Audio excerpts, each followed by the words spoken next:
there's just so many ways to get creative with your long-term partner.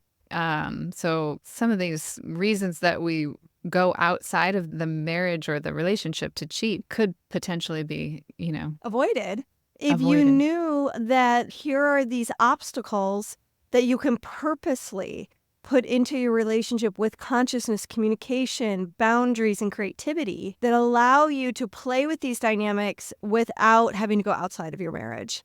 And I think that creates a lot of freedom, a lot of like interesting, great conversations and things that really open you with your partner. Being in a long-term relationship with my husband, these are things that are really driving so much connection between us. And these are ideas that him and I may never play out. But the fact that we're talking about it is bringing us closer and it's making us feel juicier. And so there's lots of places that we're noticing creating color in our landscape of sexuality because we don't want to lose the security. Like, I'm really attached to the security. That's what people get into long-term relationships, is because we all want security. It feels good. It feels safe. It's a place where you can cultivate a lot of trust with one person. And you don't want to go fucking that shit up if you can help it. Now, sometimes we can't help it, but that's usually because we're asleep and our subconscious is ruling us.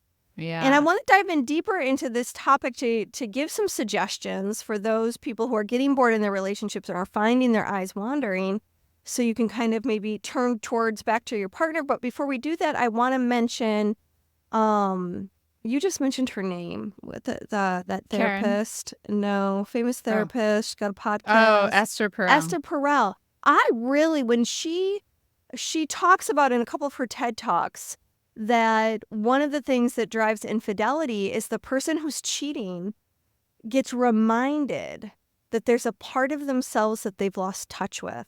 And so this extramarital affair is so compelling because you're finding a part of yourself you thought you lost. And that is such a rich discovery. And it doesn't have anything to do with your partner. So even though we opened up sort of this conversation with, you could be in a relationship with someone who's not meeting your sexual needs and it's driving you to go outside your relationship. Oftentimes, in fact, I think the percentage is higher for those who do cheat. It's not that their partner is not satisfying them at all. In fact, their cheating has nothing to do with the quality of their current committed relationship.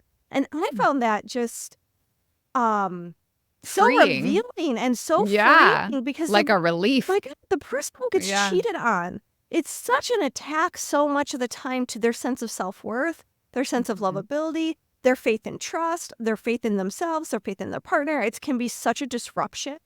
And we see so many marriages end. So many people break up, married or not, due to the result of infidelity. And sometimes I think people just make a mistake and they jump the gun too much. It's like, you cheated on me once, you're out. I don't really prescribe to that theory. But if you're with someone who is a serial cheater, then, and it's just killing you, no, you shouldn't stay.